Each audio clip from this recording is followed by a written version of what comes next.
Мен Шавкатты 4-ші раундта жеңіп тастаймын. Мен 8-ші желтоқсанда шығам. Шавкатты мерзімнен бұрын бітірем. Ол жерден жарақатсыз, дымсыз шығып, микрофонды қолға алып. Было вообще Камар Усман, в первую очередь они хотели этот бой организовать, но Камар Усман не согласился, он отказывался. Потом кто был? Янгари. Онда Шавкат, тікелей саған айтып тұрмын. Сен қатты қателесіп тұрсың. Я достар, бүгінгі шығарылымда Янгеридің көп сөйлеп өзіне көп алып жатқанын, және де Шавкаттың жекпе-жек жайлы ойларын тыңдайтын боламыз. Шавкатты неге аударып жатыр деп ойласаңыздар, ол бейне ағылшын көрермендерге арналған болғандықтан ағылшынша аудармамен шығарылған. Сол үшін маған оны қайта қазақша аудару қажет болды. Сіздермен солай де арнамызға тіркелуді ұмытпаңыздар. Бізді жоғалтып алмас үшін телеграм-каналға қосылып тұрыңыздар. Сілтемесі осы бейненің астында. Шавкат пен Янгеридің толық жекпе-жегі сол арнаға шығарамын. Ал біз бастаймыз. Көпшілердің қателігі ғой. Бөлмені допингке қарсы күрес агенттігі тексерді. Мен жайлы ештеңе білмеймін. Шавкаттың ағылшынша тілі де келмейді. Трэш-ток жасайтындай. Әрине, маған да титуліне жекпе-жекке дейін өте жақын тұрмын. Сондықтан да тек қана маған жеңіс керек. Шавкат, сен ақыры жекпе-жекке қол жетіп, осы демалыста өнер көрсететініне қуаныштысың ба? Бұл бір саяхат болды ғой қазіргі сәтке жетуін. Өзімді жақсы сезініп тұрмын. Жекпе-жекке дайынмын. Сен уайымдадың ба? Себебі UFC 310-да қарсыласты мүлде таппадың, шықпауында мүмкін еді, Гери келіспегенде. Әрине маған ұнамады. Барлық қарсыластар қашып жекпе-жекке шықпағаны менімен. Және жаттығу жасап, дайындалу да қиын болды, қарсыластың кім екенін білмесең. Сен кез келген қарсыласпен шығуға дайын жауынгерсің, бәріне атылатын. UFC саған кімдерді ұсынған еді? Янгериден басқа біреу болды ма? Усманмен шығады деп естіп жүрген едік, сол жайлы айтып кетсең. Было вообще Камар Усман, в первую очередь они хотели этот бой организовать, но Камар Усман не согласился, он отказывался. Потом кто был? Янгари. Янгери жекпе-жекті қабыл алды, енді онымен жақсы жекпе-жек болады деген ойдамын. Колби Ковингтон болса тек сөйлейді, ол бас тартып жекпе-жектен қашып кетті. Қалай ойлайсың, Камар Усман неліктен жоқ деді? Шыны керек білмеймін. Алғашқыда ол келіскен, бірақ кейінірек бас тартты. Ол тәуекелге барғысы келмейді. Түсінемін оны.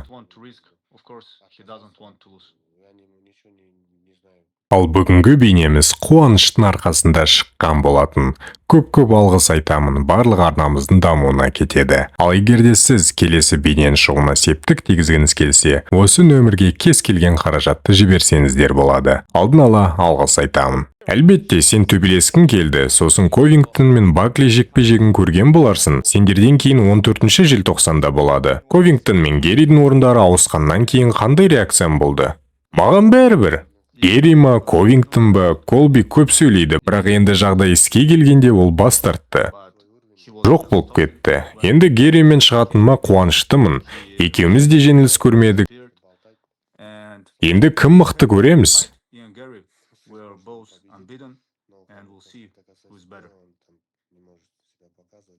Обратный отчет атты бейнеде Янгери айтқан болатын. Генри Хоффманмен сөйлесіп, алғашқы чемпион боласын деп айтқан екен. Бірақ әлбетте сен бірінші чемпион болғың келеді. Бұндай жағдай орын алып беді, Генри болашақ чемпион деп көресің бе оны? Шыны керек, бұндай жағдай есімде жоқ. Бірақ әрине мен бірінші чемпион боламын. Одан кейін мен кеткен соң ол келесі чемпион болса болады. Бірақ әзір мен оны чемпион ретінде көріп тұрғаным жоқ. Гери екеуін спарринг өткіздіңдер. Сол жайлы айтсан, ол спаррингті жекпе-жекте қолдана аласың ба? Әлде спарринг пен жекпе-жек екі түрлі нәрсе ме? Әрине, спаррингке сен жекпе-жекке дайындаласың, бірақ бұл қаншалықты пайдалы? Әрине, спарринг пен жекпе-жек деген ол екі түрлі нәрсе. Біз спаррингте 100% күшімізді көрсетпейміз. Мен білемін, ол мықты жігіт. Стойкасы мықты. Бірақ мен өзімнің мықтырақ екеніме сенемін. Менің қабілетім көбірек оны жеңетін.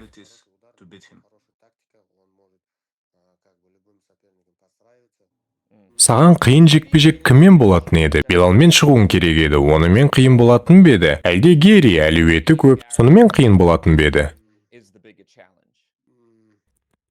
Әрине, чемпионаты чемпион, бірақ мен өзіме сенемін. Мен екеуіне де жеңетін кілтті таба аламын. Жекпе-жек көрсетеді бәрін.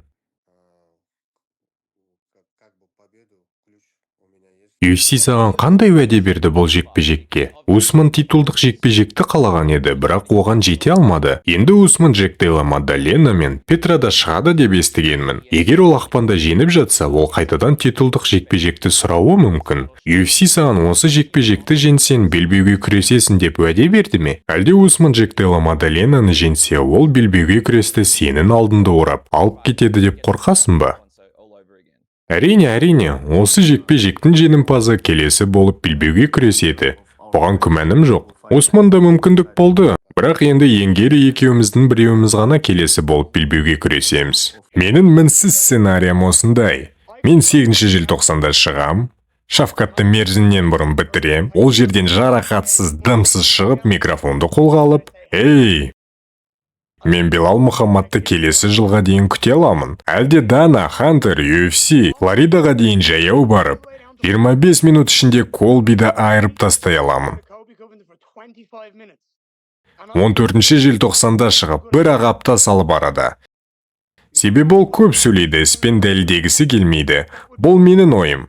Мен Шафкатты жеңіп келесі апта, тамтта басты картта өнер көрсеткім келеді. Колбиді сол жерде өлтіріп октагонда өлі денесімен тастағым келеді. Шафкат Твиттерде саған айтқан жауап есінде болар. Саған спаррингте не болғанын есіне саламын деген еді. Бұған не айтасың? Спарринг ол спарринг. Біз ол жерде дайындалу үшін жаттығамыз. Біз үйрену үшін жаттығамыз ол спаррингтарда. Сондықтан Шафкат біз жасаған спаррингті жексенбі күні қайтадан көреді деп ойласа. Онда Шафкат, тікелей саған айтып тұрмын. Сен қатты қателесіп тұрсың.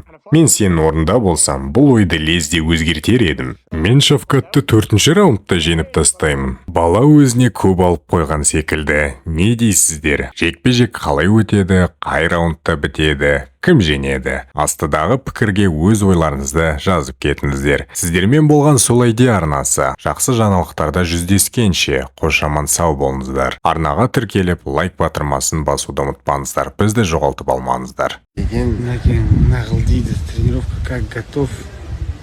Жайлап демалып жатырмыз. Тек қана қыдырыс. Басқа не болсын бізде, тек қана қыдырыс. Дайындалмаймыз. Шыға салып отыра саламыз, болды үйге қайта саламыз солай. Дайындық вообще жоқ қой бізде. Ош. Жат шыға саламыз, болды отамыз, қайтамыз. Басқа ештеңе керек емес қой.